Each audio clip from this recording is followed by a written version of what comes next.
My wife's infidelity destroyed our marriage. You know how sometimes a single decision can shatter your entire world? For me, it was my wife getting a new job a few months back. She brought home more than a paycheck. She brought home a poison that devoured our marriage, piece by agonizing piece. At first, I didn't think much of it. New job, new friends, that's normal, right? But these new friends, I didn't like them. They were these intense, perpetually aggrieved women who seemed to find offense in everything, like you were evil just for existing. Opening a door for her. Sexist. Not opening it. Also sexist. I was damned if I did, damned if I didn't. Initially, I just kind of laughed it off. But over the next couple of months, I started seeing disturbing changes in my wife. We'd been married for 11 years, built a life, had 2 amazing kids, a 10-year-old daughter and an 8-year-old son. But suddenly, everything I did was wrong. She'd accuse me of ridiculous things, like I was born evil because men, historically, oppressed women. Whatever I did for her, things she used to appreciate, now became reasons for a fight. It was all nonsense. I tried to be patient, really. These arguments usually ended with me saying something like, "But I haven't done anything bad to you. The only thing I'm guilty of is loving you." That would usually shut her up for the night, a quiet murmur, but the next day, it would start again, slightly different arguments, same underlying anger. Then, about 5 weeks before Christmas, this sharp, sickening gut feeling hit me. Something was seriously wrong. She started coming home late, unannounced, unreachable. When she did, she'd be drunk, distant, cold. The next day, dismissive. "You're being controlling," she'd say. "You're reading too much into things." This happened a few times, and the fear just grew. I tried to snoop on her phone, but she was careful. I didn't find anything concrete, though I suspected she was deleting messages. But then, I found it. A thread with one of her new friends. They were discussing how she would approach me about an open relationship. My blood ran cold. I knew, instantly, what my gut had been screaming at me. She was cheating. The message said she'd talk to me about it on the second Monday of December. That day, my kids were with their grandparents for Christmas. We were supposed to join them later. So there we were, at breakfast, and she tries to start this conversation, casually, like it's just a random thought. "So, what do you think about an open relationship?" Luckily, I was prepared. I had been reading. I knew this wasn't salvageable. From here on out, it was about protecting myself and my kids, and salvaging some sliver of my pride. I was already recording. I didn't scream. I didn't yell. I just went into this jaw-clenched interrogation mode. She had been so cocky, so self-assured. But that evaporated the moment she saw the look on my face. "Who is he?" I asked. She tried to play innocent. "What do you mean? If you want to have this conversation, don't treat me like an idiot. At least be honest. If you can't be honest, what's the point?" "What do you mean?" she repeated, her voice wavering now. "If you lie to me now, we can't have the discussion you want. I can tell you're hiding something. It's obvious. So, who is the guy you're screwing?" "I am not." "Oh my God," I breathed. "It's more than one." She just stammered. Don't. Just don't. Don't you dare lie. You have just utterly destroyed my trust in you. I can tell you're lying. Either you're honest, and we talk this through, or I divorce you. Our marriage ends right now. No arguments. No discussion. Nothing. Just divorce. Do you understand? But say it. Do you understand? Do you understand that if you lie, I will divorce you? Say it. Do you understand that I already know a lot? I can read you like a book. If I catch you lying, we are over. Tell me you understand." I understand. And then she told me. 2 one night stands while out with her friends. Both married men, with kids. Then she dropped the bombshell. She was planning to sleep with a colleague at work. She intended to pursue it, saying it was good for her, and I had no right to control her. What the actual hell? I asked about the colleague, got his name, his wife's name. Married, but in an open relationship, just like she wanted us to be. She even suggested setting me up with some of her friends, one apparently really keen.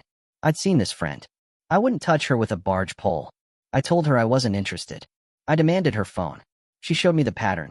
The moment she went to the bathroom, I locked myself in my office. She started banging on the door, freaking out, while I ran recovery software on her phone. 30 painful minutes later, I had it all, damning evidence. Messages, photos, everything she'd deleted. I also installed a spying app. When I came out, I handed her phone back. Leave, I said. She argued, yelled. I barely responded. Single words, mostly. She didn't seem remorseful. Not at all. She screamed that I was controlling her, holding her back, like men always held women back, that I never loved her, that she had every right to do this, that she expected me to just accept it, that it wasn't a big deal. I didn't argue back. I just packed her stuff while she circled me, yelling. I finally stood by the front door, silent, until she ran out of steam. Reluctantly, she went to her parents' house. As she walked down the stairs, I said, "You're single now. Do whatever you want. I'm not controlling you anymore. My lawyer will be in touch in January." When she turned to respond, I just slammed the door and locked it.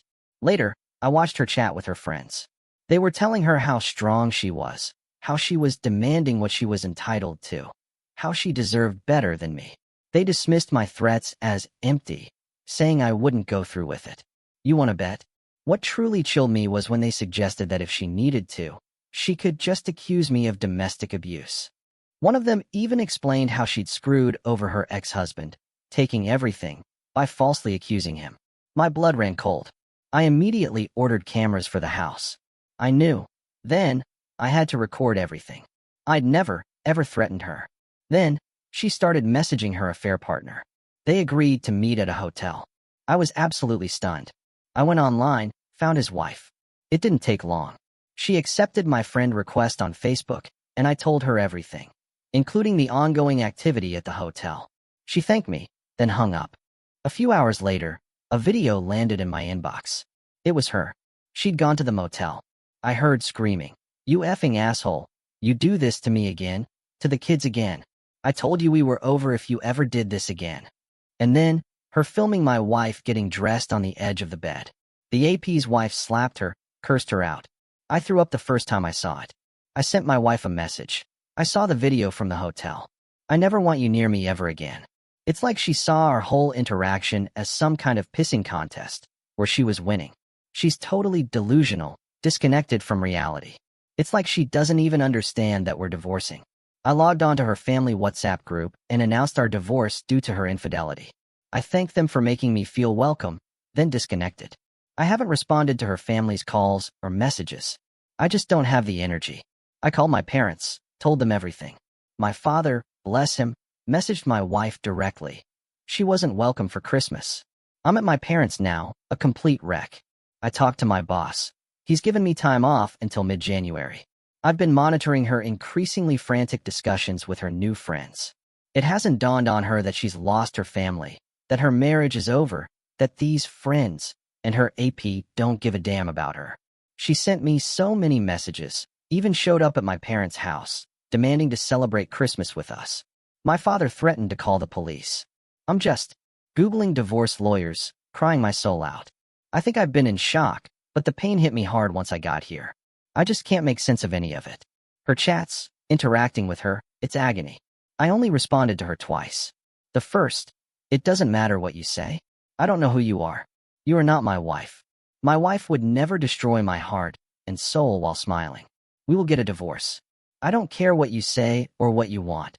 You have no influence or right to demand anything from me ever again. We are over." The second, "Like I said, you are not my wife. I don't know you. My wife would never condemn our children to the pain and suffering of growing up in a broken home. You, whoever you are, seem to be proud of what you have done. My wife was loving, caring, considerate, my best friend. You are a self-obsessed, self-absorbed abomination." The messages stopped after that. The pain, at times, is absolutely unbearable. I wish this never happened. Wish I could go back to how things were. But I can't do that to myself. This is the worst Christmas ever. I couldn't help myself. I told the kids that mommy doesn't want to be a family anymore, that she wants to be with other men, and that we're getting divorced. They're distraught, of course. Luckily, my mom and dad are here, showering them with love. I'm a mess, but I have to get back on my feet for them. I will never go back to her. I blurted it out when they asked when their mother was coming. I couldn't lie. I would never be able to look myself in the mirror if I went back. The disrespect, the callousness, it's unforgivable. I'm lost. I don't get it. Why does she expect to demand anything from me now? Is she mentally ill? I found out later, from a lawyer friend, that monitoring my own phone, the one I own, with my subscription, was perfectly legal. So, the chat logs were valid. Update 1. The reckoning, a lot has happened since then. Honestly, I've mostly been a pathetic, sobbing mess. I was obsessed with her chats, reading the insane and hurtful things she said. But what finally broke me was when she described, in truly harsh language, how her marriage and, especially, her children, were a burden in her life. How they prevented her from being a successful woman, from living up to her full potential. She said I was an oppressive piece of garbage, holding her back. Her family was the reason she didn't have a successful career, loads of casual sex, all of it. I just broke.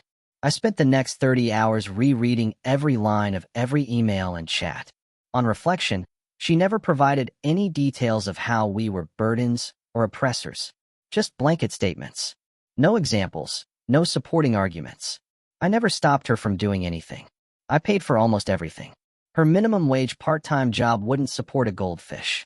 I supported her hobbies, dreams, even her endless string of classes she'd always drop out of. I tried to show her love every day, appreciate everything she did for the family. Romanced her, took her out, was there for her. If that's oppression, well, sign me up. I passed out at some point. When I woke up, my 3 best friends, Mike, Bob, and Frank, were in the kitchen with my dad, making dinner. I've known these guys since I was a kid. My dad had brought them up to speed. I broke down again, completely out of it until Friday evening. Mike, ex-military, lost his arm. His wife bailed on him during recovery. He set up a Zoom call with his counselor, who specialized in amputees, but had so much wisdom to share about loss. He helped me understand that a large part of my soul, my identity as a husband, was now gone. Dead. And just like an amputee, I'd experienced phantom pain for that missing part. We talked for hours, and I've been steadily improving since.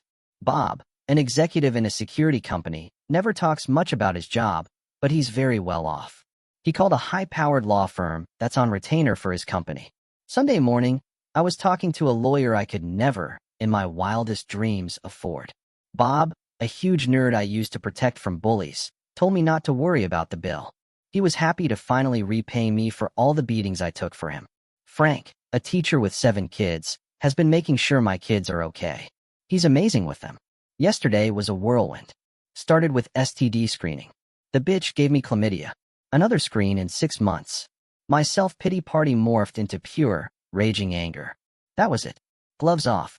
Full custom. I will give her nothing if I can get away with it. My lawyer tracked down the ex-husband of my wife's feminist friend, the one who bragged about screwing him over. Turns out it was easy, through court documents. I talked to him. He thanked me profusely, then told me everything that Harpy did to him. Now I knew what to expect. It was sickening. I was ready for a fight. I'm preparing for war. Heartbreaking. Hearing how he'd been homeless, hardly seen his kids in 4 years, all based on his ex-wife's lies. I know I'm at a disadvantage as a man in the court system, but I will have tons of evidence. My lawyer suggested a preemptive restraining order due to her aggressive, anti-male comments, especially for our son's sake. Growing up with an openly anti-male parent is obviously damaging. So full custody it is. She's expecting to be served today. I had a Zoom call with my STBX.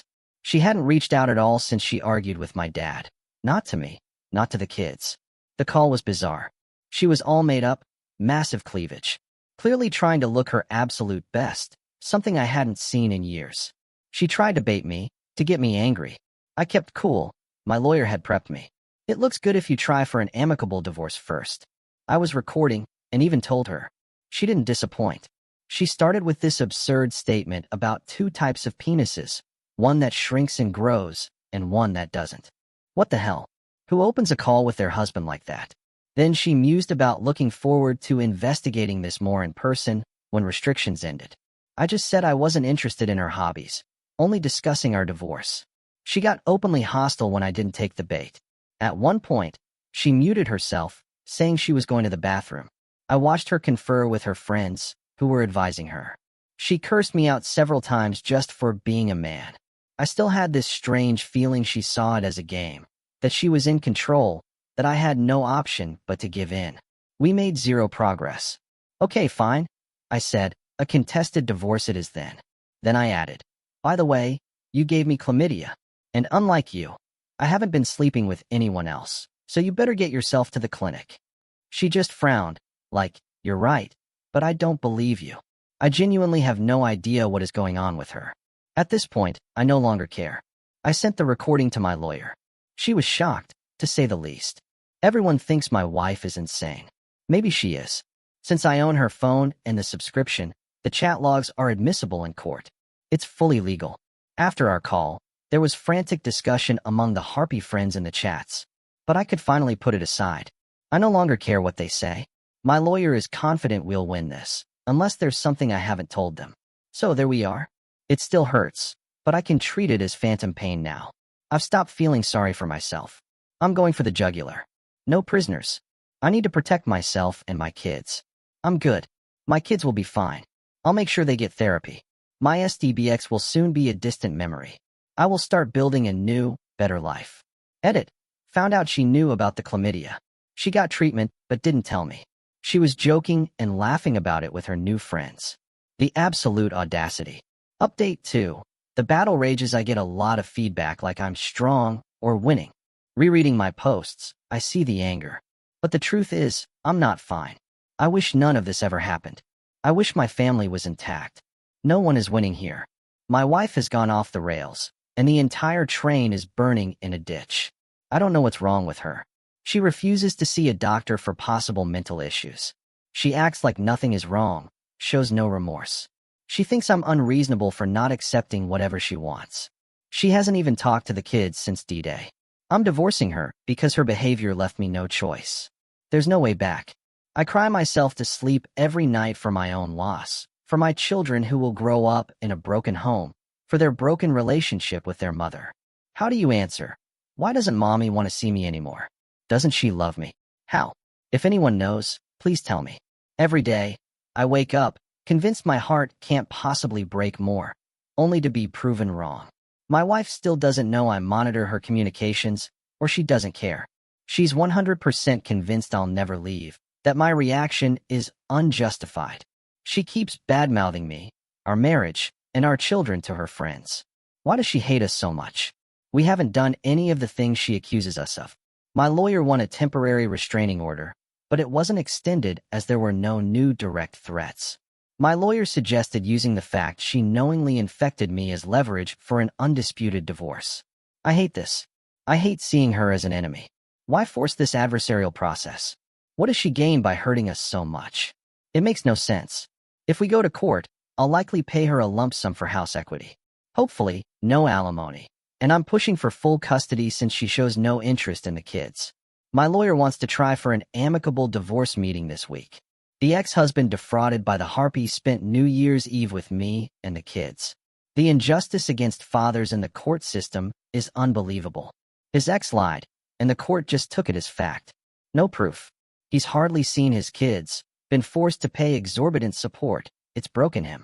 With the new evidence from me, he has renewed hope. My lawyer advised him to hold off on taking action until after my meeting with my wife and her counsel, so she doesn't know we have access to everything. My lawyer's goal: quick, smooth divorce for me. I just need to be free. Update 3. The showdown. The meeting with my lawyer and my SDBX was yesterday. She showed up 30 minutes late. No lawyer, claiming she didn't need one. Instead, she brought one of her new Harpy friends. My lawyer had given me strict instructions. No negative reactions, non-confrontational responses, or positive ones if possible. If she put her hands flat on the table, I was to keep my mouth shut. They showed up late, no masks, just a spectacle. The Harpy tried to insult and wind me up, my SDBX doing the same. They laughed at their own insults. It was pure cringe. My lawyer tried to steer the discussion, but they were just joking around. It was clear my wife still believed this was a charade, that I couldn't divorce her, that she'd get everything. I just sat there, thinking, what the F is going on? I only responded a few times, with things like, yes, you're probably right, or, I really don't know. Finally, they ran out of steam. My lawyer proposed the settlement for an amicable divorce. She started, my client is willing to be generous for a quick, peaceful resolution. He will pay you a large lump sum of $60,000 for the equity in the house, investments. My lawyer didn't even finish before my SDBX and her harpy friend got excited. Her friend nudged her. My SDBX wanted to know where to sign. My lawyer asked several times if she didn't want to review the rest of the agreement first. No. She wanted to sign immediately, asking when she could expect the money. They needed to get to the pub. My lawyer whispered to someone, and there was a flurry of activity. An older woman, a notary, asked for our IDs, and we signed 2 copies. When we were done, the notary stamped them. My lawyer, almost standing on the palms of her hands, thanked them and told them we were done. They left. My wife didn't even take her copy. She left it on the table. My lawyer looked at her flat hands, then at me. "Congratulations," she said. She talked at length about how it was the strangest negotiated divorce session she'd ever had. She'd send my SDBX's copy later, or if a lawyer asked for it. Until then, it was forgotten in her drawer. It seems I'll get through this divorce much easier than I thought. My SDBX can still hire legal representation and dispute this, but my lawyer is calling in every favor she can to get me a hearing with a judge as soon as possible. Probably a video call. I've also hired a PI who got photos of my wife making out with 2 different guys at 2 bars yesterday and going to a hotel with one. So, I have plenty of evidence if needed. My wife signed to give me full custody. A one-time payment of $60,000, no spousal support, nothing. Just freedom. Now I just need to find the money. Bob offered to front me the entire amount if needed. It still doesn't feel real. I fully expect her to pull out some aggressive lawyer and accuse me of molesting the kids or domestic abuse. My lawyer told me to keep a low profile, pay for everything normally, and not rock the boat. Don't talk to anyone we both know. Sit still and wait. Zero initiative until the hearing. So now, all I need to do is be patient. Update 4. The storm breaks yesterday was the hearing. I'm basically divorced. It'll take months for the paperwork, but nothing can change the outcome now. The only way is if my wife and I together stop it. I am so tired. I haven't slept in days. Friday morning, a bunch of police officers knocked on my door with a warrant to search my house. I was terrified for the kids. They let me take them outside while they searched. I didn't know then, but my ex and her 3 harpy friends, high and drunk, had driven my car and crashed it into a house at high speed. All arrested. All drunk. All with drugs. One friend is in critical condition. The lead harpy, Henrietta, the one who bragged about screwing over her ex-husband, Henry, was among them. Henry and I have become really good friends. The police trashed my house. My lawyer talked to them, but the warrant was valid. I have cameras everywhere now, though, just in case I'm ever falsely accused. I gave my statement. My ex doesn't live here. I don't know what she's doing. I didn't give Henrietta permission to drive my car.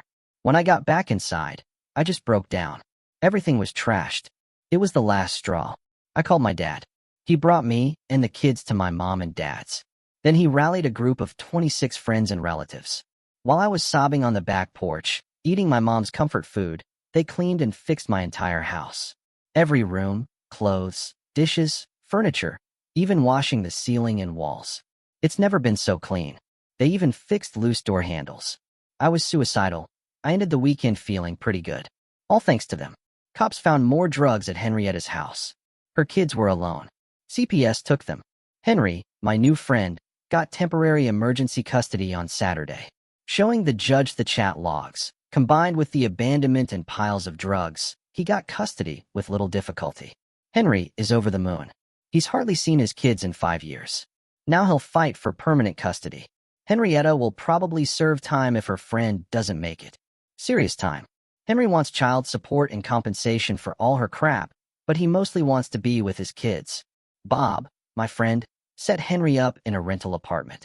I'm starting to realize how little I know about Bob. Henrietta was driving when she crashed. Search warrants were issued for everyone's residences. My ex is still registered at my house. I decided Sunday. I'm selling this house. Moving. I'm afraid this will happen again. On Sunday, my ex's parents called me. Their house got searched. They visited her in jail and no longer trust anything she says. Turns out, she'd been lying to them about everything. The nights she was out partying and cheating, she told them she was with me, trying to work things out. They had no idea what she'd done. They knew she cheated, but thought it was a one-time drunken mistake. Monday, my wife called me from jail, trying to get me to post her $15,000 bail. Her parents had already told her no. My lawyer drew up papers so the bail would be subtracted from the settlement, with her mother as custodian of the remaining amount, ensuring my wife would show up for the hearing. She had no choice. She signed. She was released Monday afternoon. Her parents told me she refused their terms for living there. No drugs, rehab, open communication, drop the bad friends. She left their house on Tuesday to stay with her new friends. She didn't show for the hearing.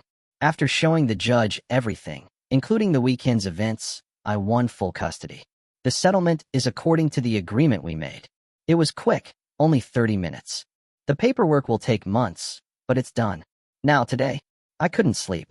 Everyone's congratulating me, saying I had a major victory. But it doesn't feel like a victory. It's just pain. I still love my wife. I know it's over, no way back. But she was my best friend, my soulmate, until recently. My love for her is mortally wounded, but it's still there, and it hurts like a mother asterisk asterisk asterisk. There are no winners. I lose, my wife loses, my kids lose. It feels like I'm being asked to celebrate losing both my legs, but saving half a kneecap because I took action. When people congratulate me, that's what it feels like. I can't sleep. When I do, it's terrible nightmares. Today, I got a call from the hospital. My ex is hospitalized. I'm still her emergency contact. There was an altercation. Lost some teeth, broken jaw. Needs observation. I brought her parents. Turns out, some of her new friends beat her up. Word got out that Henry had chat logs from her phone about Henrietta. They assumed my wife gave the logs to Henry. This resulted in them beating her up and kicking her out. Amazingly, she still doesn't understand I have access to monitor her phone. I'll keep paying for her insurance, her phone, everything, until I have those papers in my hand. I won't believe it until then. She has nothing now. She asked if she could move back home. I just told her, no way in hell. Her mother won't give her a penny unless she gets clean and stays clean for a year. They offered her to live with them on strict terms. If she doesn't accept, I don't see how she'll manage.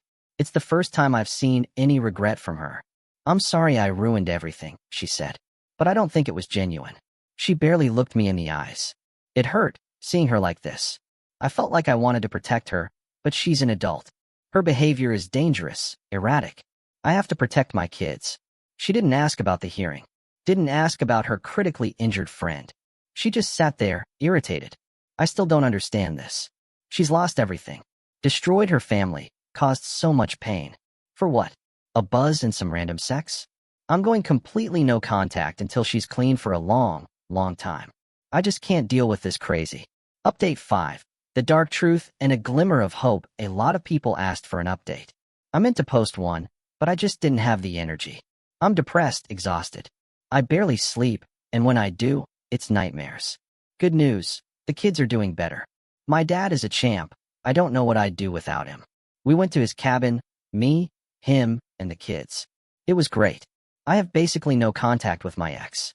But I did talk to one of her harpy friends, the one who was in critical condition. She woke up, but she's in terrible shape. Her family refused to see her. I was worried the people who beat up my ex might come for me and the kids, so I asked the nurse if I could talk to her. She agreed. I know I shouldn't have. She started by asking if I wanted a blowjob for $20. Not awkward at all. I offered her $50 for information instead. The harpy friends, she said, are all hardcore drug users, addicts. Henrietta dragged my wife into their group, against the wishes of the other two, and convinced her to try drugs and party. They sold sexual favors to get money for drugs. Henrietta was the ringleader. They preached strong feminism, my own body, but she said, it's all bullshit to protect our imagined egos. What we really do is prostitute ourselves for money to buy drugs. My wife bought into the lie first. It didn't take long until she was addicted, just like the rest of them. Once she was hooked, she eventually started selling sex to pay for drugs. It wasn't easy hearing that the person I loved more than anything turned herself into a prostitute to feed her drug addiction. It explained why all she wanted was the money. She said it was mainly meth. No one visited this friend because she'd stolen, cheated, abused, and lied to everyone in her life. No one wanted anything to do with her. She told me, without blinking, how sad she was that she survived. She has zero hope. She looked like walking death without makeup. It was painful. I was devastated, listening to her. I cried so much for my wife. I'm not excusing her. She chose to play with this, and she lost. Now she will pay the price. She also told me all about the guys who beat up my ex-wife.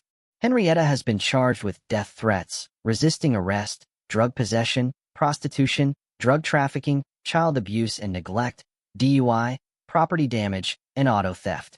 Denied bail as a flight risk. She'll probably go away for a long time. Many people warn me my ex might try to end herself now that the walls are closing in. You were right. She tried. I'd talked to her father about it. We decided to monitor her closely. Luckily, she still doesn't know I have live information from her mobile. While at the cabin, I got a message from her. A suicide note. She talked about the addiction, the prostitution, how she let everyone down, and that she would do the only thing she can do. I immediately called her dad. Thanks to the mobile monitor, I had her location. Her father rushed out and found her unconscious on a park bench. She was taken to the hospital. Very hypothermic. I dread to think what would have happened if he'd been a little later. They have her on methadone. Her father has successfully become her appointed guardian. She can no longer object to treatment.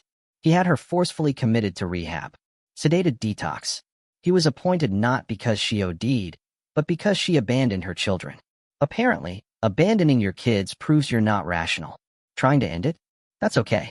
Thankfully, I hadn't canceled her life and health insurance yet, so she'll get treatment. I offered to help her father with finances, as long as my ex isn't told it's me. I've been so scared the guys who beat up my wife would come after me and the kids. Henry had presented chat logs in court that they believed my wife gave him. I talked to Henry about it. He decided he would fix this. Henry is a mountain of a man. Grew up on a farm, strong as an ox. He bends down walking through doorways. Crew cut, facial scars. Intimidating, but infinitely patient, gentle, and kind. He went to their apartment, a real shithole, grabbed the two guys by the neck and told them Henrietta gave him the chat logs. Since they hurt someone he knew, they had a choice. Go with him to the police and confess everything, or face him right there and expect very painful, permanent injuries. He told me he was very hopeful they'd choose option 2. They apparently couldn't get to the police fast enough. I no longer worry about them. I found a new apartment. Moving soon. Bob, again, came through. All in all, I'm very depressed. This is heavy on my soul. What keeps me going are my friends and family. I need to stay strong for the kids. My heart breaks for my ex, despite everything. I don't regret marrying her. I still love her, but I know we can never be together again. She isn't the person she used to be. There's too much pain between us. We had a very good life before. I wouldn't have my children if it wasn't for her, and I wouldn't give them up for anything. It's going to hurt for a long time. I hope I'm strong enough. Strangely, the news of my wife's addiction has helped the kids. It's easier to talk about how mommy is sick and needs a long time to get well, that she still loves them. Right now, I'm just sad and tired. Henry is here with his kids. We're going to watch Madagascar 3. I'm trying to make as many good new memories as possible. Henry is doing the same. Our kids look like they're doing much better now. I think we will be okay. Thank you, everyone, for all your help. This will be my last post here. Last update, she passed away. OD'd while in rehab. We don't know how she even got the drugs inside. Maybe she swallowed a bag that burst. I won't be posting anymore. Thank you, everyone, for the help.